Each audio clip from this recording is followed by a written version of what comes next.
What is up, everybody, and welcome to episode 5 of Anthony KT Wrestling. Yes, welcome. As I'm recording this, it is Saturday, November 23rd. It's a day removed from SmackDown, and that was quite a SmackDown. And we are a week away from Survivor Series. And that's what I want to talk about on this week's episode of Anthony KT Wrestling. I want to talk about Survivor Series. I might talk a little bit about Saturday night's main event coming up in December, but but I want to mostly focus on Survivor Series and the matches and a few of the matches that are taking place at Survivor Series. Let's talk about let's talk about it. So let's talk about this first match. Let's talk about War Games, right? Let's talk about the women's War Game match. We got Nia Jax, we got Tiffany Stratton, we got Liv Morgan, we got Raquel Rodriguez, and we got Candice LeRae going up against Bianca Belair, Jade Cargill, Naomi, Rhea Ripley, and Io Sky. We got the 5-on-5. There you go. What a match. These I'm not going to give you predictions of how each match is going to end, how I feel like what person is going to win. I will say that I feel like in the women's War Game match will be the first match that will start Survivor Series. It will kick it off, and the women, they're going to hit the ground running. They're going to tear the house down. They're going to set the bar. They're going to set the bar for how the rest of the PLE will go. It'll start with women's War Game, and I am not going to be surprised in the showcase and the unforgettable moves that Io Sky will perform in War Games. Tiffany Stratton, do not sleep on Tiffy time, on Tiffany Stratton. Tiffany Stratton, she's gonna do some things in this match that's gonna make you say damn and holy shit. Raquel Rodriguez and Rhea Ripley, when those two get head to head, they're gonna tear each other apart. They've done it in the past. They've done it on NXT. They've done it a few times on Raw and SmackDown. They're gonna do it inside these two rings, trapped inside a cage. They're going to tear it down. And most importantly, when Rhea Ripley gets her hands on Liv Morgan, anything goes in this match. The match doesn't officially start until each member of both teams are in this match. Holy shit. Liv Morgan, Rhea Ripley, these two are going to get their hands on each other, and someone's going through tables. Someone's going through garbage cans. Someone is going to get hit with kendo sticks and chairs. Someone's going to jump from the top of inside the ladder. Of inside the cage, excuse me. Someone is going to jump from the cage. There's just going to be chaos beyond chaos in this match. Who's going to win? I do not know. And I'm not going to guess. But I will say it's gonna set the bar, and it's gonna be a hell of a match as they kick it off running. That's gonna be the first match. I'm looking forward to this match, but I feel like this women's War Game match, everything that will happen in this match will also set things up that will happen for each person separately at Saturday night's main event. That happens December 15th on NBC. I feel like there's a championship. There's a women's championship match for Nia Jax versus either I want to say Naomi, possibly Naomi. I would say Naomi. Honestly, yeah, I'd probably say Naomi. Probably at War Games, they'll probably go at it one more time. Tiffany Stratton might cash in at Saturday night's main event. I do not know, but I will say Saturday night's main event will have a number of championship matches. They're going to do it big for Saturday night's main event, but let's stay on Survivor Series. Let's move on to a match I thought and assumed would happen at Survivor Series, and that's Kevin Owens versus Cody Rhodes for the WWE Championship. This match really felt like this was going to happen at Survivor Series, but after what happened on SmackDown when Cody Rhodes put the ball in Kevin Owens' court of when this match can happen. It can happen. He said it could happen at SmackDown. Didn't happen at SmackDown. He said it could happen at Survivor Series.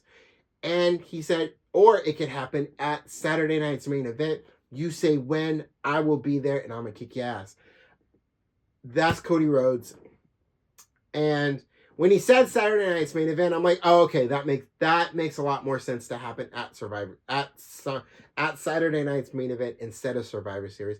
I would love to see this match happen at Survivor Series. This is a big match that feels like it needs to happen at Survivor Series. This is the second time these two are going at each other with the WWE Championship on the line. You would assume and figure this is going to happen at Survivor Series, but I don't think it's happening at Survivor Series. I think it's going to happen at Saturday night's main event. I feel like this match will be the big main event match for Saturday night's main event. Kevin Owens, Cody Rhodes.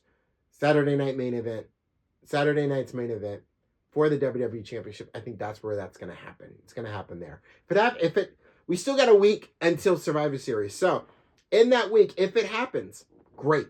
If it doesn't, that's okay too. Let them cook a little bit more. Let them build it a little bit more.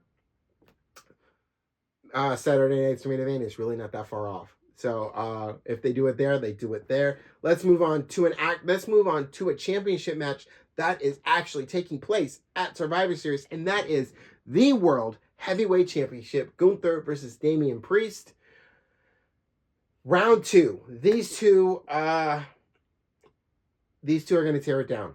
You know what I mean? These two had an incredible match the first round. The first go around, these two tore it down. And I believe that had Finn Balor not interfere in this match, Damian Priest would more than likely still be the World Heavyweight Champion. But he interfered in the match. Gunther got the win. Gunther has successfully defended this World Heavyweight Championship against the likes of Randy Orton and the likes of Sami Zayn. Gunther has had successful title runs, but holding the World Heavyweight Championship is very different than holding the Intercontinental Championship. You got a lot more targets on you for the World Heavyweight Championship than you do for, say, like the United States Championship or the Intercontinental Championship. Both championships which are filled with so much heritage and so much history, I really should say. But the World Heavyweight Championship is a much bigger target. And Gunther so far has handled it very well. But the one person he never beat clean was Damian Priest. And this is what round 2 of these two going at each other will prove for Gunther. Gunther needs to beat Damian Priest clean in this match. Now, how this match will go, I do not know. I just know that both of them are coming, and they're coming with everything they've got. They're going to lay it on the line. Everything will, when this match is over, when the bell is rung, and either Damian Priest or Gunther's music is playing as either the new World Heavyweight Champion and still World Heavyweight Championship, when that match is over, everything will have been left and said in that squared circle. And I can't tell you who's going to win. I have a feeling I know who's going to win. But it's going to be a hell of a match. Now, as far as the United States Championship, that is not a match that has yet to be confirmed to happen at Survivor Series. I feel like that is another match. That is another championship match that will happen at Saturday night's main event between LA Knight and Shinsuke Nakamura. There's a lot of story being told right now, and a lot of the story that's being told is not for Survivor Series. It's for Saturday night's main event, I believe. But Shinsuke Nakamura versus LA Knight for the United States Championship will be one of LA Knight's greater challengers going up against Shinsuke Nakamura. This is a must win, not only for LA Knight to prove himself a little bit more as the kind of United States champion that takes on all comers and can defeat all comers, but this is a must win for Shinsuke Nakamura. He needs to win this match. I feel like, yeah, this is a definite win for Shinsuke Nakamura. I feel like if he wins this match, this adds to the old school Nakamura that he's become from back in the day, being part of New Japan Pro Wrestling and the stuff he did in Japan. So yeah, I'm looking forward. This is a match I am looking forward to when it happens, but I think it's going to happen at Saturday night's main event. But it's a match nonetheless that I'm looking forward to see happening. I would bring up the women's WWE Championship and the women's World Heavyweight Championship, but both champions are in the women's War Game match and are on the same side, be it Nia Jax as the WWE Women's Championship and Liv Morgan, the women's World Heavyweight Champion. Both of them are on the same side for that War Games match. So there is no women's either championship match. And the women tag team champions with Jade Cargill and Bianca Belair are also in this match on the opposing side. So that's not going to happen. But as far as what happened to Jade Cargill at SmackDown, will she be at Survivor Series? Fuck yeah. Hell yeah. She will definitely be at Survivor Series. This will not slow her down. It's keeping her out of the triple threat qualifying match in the Women's United States Championship match because of what happened to her. And she's, instead of saying let's give it a week to see if she'll be there, she's just out. And mostly she's out, and they just automatically called it that she's out. Because next week's SmackDown, the SmackDown before Survivor Series, is being taped, and has already been taped and will air next Friday. I do not do spoilers, so anything that happened at that SmackDown, for those of you who might know or want to know, I am not the one that will say it. I do not like spoilers. I like the element of surprise as much as I can when it comes to pro wrestling, when it comes to WWE. So anything that might have happened at the taping of next week's episode of SmackDown, I can wait and allow it to play out as it will next week on that week's episode of SmackDown. But I am looking forward to, but the crowning of the United States Champion, the Women's United States Champion, will happen at Saturday night's main event. And I am excited to see who will be the first Women's United States Champion.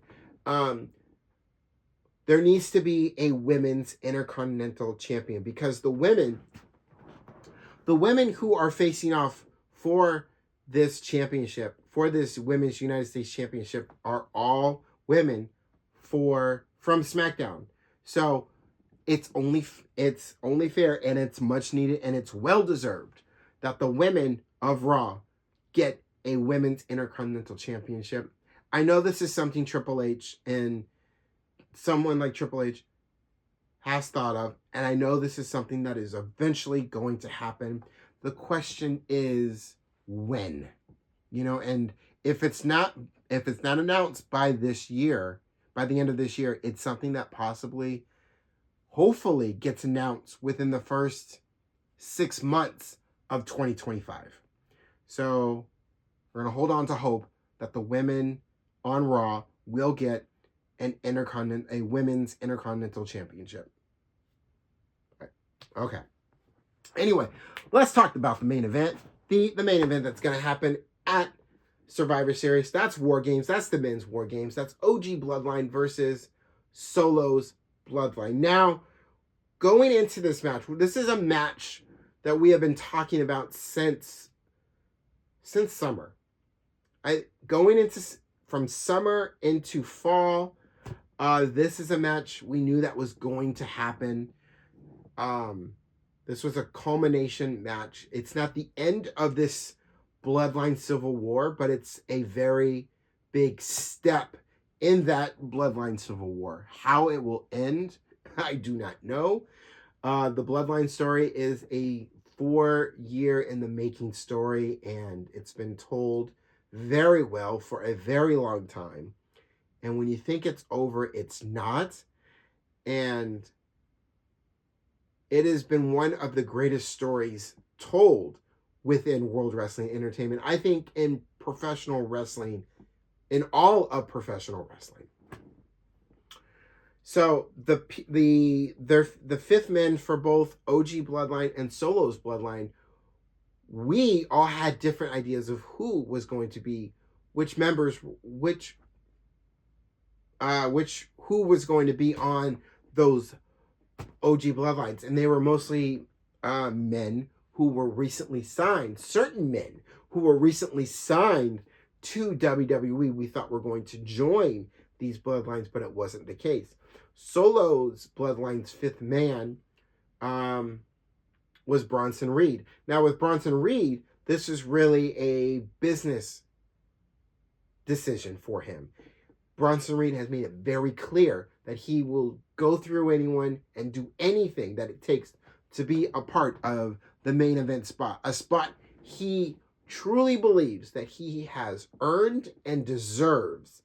And he'll do anything to get in that main event spot. And if joining Solo's Bloodline is how to get in that main event spot in the big marquee match like War Games at Survivor Series, you best believe Bronson Reed is going to be a part of it, and he is. Man number 5.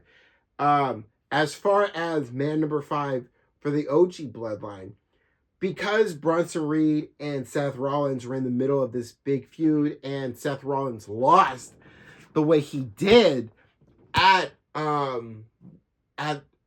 this past week's episode of Raw, that put me right in the spot that made me feel like I was right about this, that I think a lot of us thought we were right about this, that Seth Rollins was going to put away anything and everything he's had, that he feels about Roman Reigns, and calling him a tyrant and allowing him to be a tyrant again and joining him and helping him. You think he was going to put all that aside so he can join, so that he would end up joining the OG Bloodline, be the fifth man, so that he could continue, so that he could get his hands on Bronson Reed. But that wasn't the case. When we got to this past week's episode of SmackDown, first, you got both Bloodlines in the ring. You got Solo saying that Roman and his Bloodline should join and we can take over the company. But first you have to acknowledge me. But before Roman could say anything, you hear those 3 words and it's music to our ears. And we're so excited when we hear, ladies and gentlemen, when you hear it, and he goes, my name is Paul Heyman. Yes, the wise man, Paul Heyman, has returned. And it was so good, but he didn't have on his usual suit. He didn't have the suit and tie going on. No, he had the jacket, he had the pants, but he had a shirt, just a regular shirt underneath it, underneath the jacket, coming in casual for this one. And we're all thinking that as the wise man, he's got it. He's got the fifth man, and the fifth man is going to be someone we know it. We hope it's going to be, and we want it to be, or we believe it's going to be. And then when he does that to the stage, when he's on the stage and he points to the back, the music hits, and it's Cult of Personality we hit, and it's CM Punk, and it's like, what? But of course, because it's Paul Heyman, and Paul Heyman and CM Punk have this history, and there is a small, brief encounter between CM Punk and Solo's bloodline when Paul Heyman was stuck and was asking for help to get out. So it makes sense why Paul Heyman would ask CM Punk to join the OG bloodline. But to everyone in the OG bloodline, it was unexpected and it's not trusted a little bit, especially for Roman. Roman does not trust CM Punk, and he told CM Punk that in the ring, and CM Punk said, "You don't have to." Right? CM Punk is doing this for Paul Heyman. This is Paul Heyman asking Punk to do him a favor to join this bloodline at Survivor Series, be the fifth man, and CM Punk is doing him this favor. But this is also a little something that CM Punk has been wanting to get his hands on Solo, based on what it's on Solo and this bloodline, based on what happened over the summer, with Paul Heyman feeling trapped before he got put through a table at Madison Square Garden. So CM Punk joining this is joining the OG bloodline as the fifth man is really a favor to Paul Heyman. That's how I'm looking at this. And when CM Punk showed up, got in the ring, he just got in there and he just started throwing hands. Chaos ensues. Craziness goes. OG bloodline clears the ring out of Solo's bloodline. We got our two completed teams. And and we got it. And marking a year since CM Punk's return to WWE, CM Punk's first match back since his Hell in a Cell match against Drew McIntyre will be at Survivor Series in War Games, in this huge main event match. But when the match is over, CM Punk, Bronson Reed, they go back to Raw. Jey Uso goes back to Raw. But the storyline of the bloodline, I don't think is, no matter which team wins, is not over. It keeps going. Because the important thing for Roman Reigns to get, besides defeating Solo Sikoa, is getting his Ulufala back. Getting his Ulufala back makes him the tribal chief that he is. Solo Sikoa is a self-proclaimed tribal chief. He was not given the Ulufala. He took the Ulufala. Roman Reigns is the original tribal chief, the OG of being the tribal chief. He is still the tribal chief, but he is a tribal chief without his Ulufala. And one of the things he's fighting for is to get that Ulufala back. Once he gets that back, his next step is to get the WWE Championship back. But that is something we will talk about in 2025 when we start talking Royal Rumble and WrestleMania and stuff again. But War Games, that main event, if the bar is up here where the women will set it for their War Games match, it'll either tie it or it'll go up even more. The bar will get set up even higher for the main event of War Games, for the men's War Game match. But as far as any other matches that are happening at Survivor Series, there's quite a few that haven't been confirmed. It's what I've talked about are what matches that are happening are the matches that are happening so far at Survivor Series. But either way, this is a Survivor Series that's going to give the matches that are confirmed plenty of time to tell the story that they're going to be telling in the ring, and give us a match, give us this is awesome moments, give us edge at our seat, holy shit moments. Survivor Series is not going to be a letdown. It's going to be a hell of a pay-per-view. I am looking forward to it. This is the last PLE in the main roster for 2024. It's the last one until February 1st of 2025, when the first PLE of 2025 for the main roster in WWE, for the main roster, will be the Royal Rumble. And by the time we get to February 1st for the Royal Rumble. It'll already be almost a month since Raw on Netflix has debuted, and the stuff that will be happening from then to Royal Rumble, incredible. But this Survivor Series is an important Survivor Series because it is the last Survivor Series of 2020. It is the last, not last Survivor. It is the last PLE for the main roster of 2024. There's a lot to be told, but a lot of stuff that will be told that will lead into what will feel like a PLE, but with commercials. And that's Saturday night's main event, December 15th on NBC. But the last PLE in all of WWE that goes to NXT with Deadline and the Iron Survivor matches for both the men and women. I love those matches. It sets up, whoever wins those matches sets up for whoever will get a shot at the men's NXT championship and the women's NXT championship. As far as, I'm going to talk a little bit about NXT real quick. Now, as far as when it comes to who will defeat Roxanne Perez for that women's NXT championship, I really don't know. I feel like whoever wins Iron Survivor, that will be the one that will more than likely be the one that will defeat Roxanne Perez for the NXT Women's Championship. But she has proven everyone wrong in how she defends her championship and how she's able to retain her championship. She has gone through anyone who's come up against her, especially someone like Julia or Stephanie. These are women that we assumed that if they got in the ring with Roxanne Perez, that they would defeat Roxanne Perez and become the new NXT Women's champion, but that wasn't the case.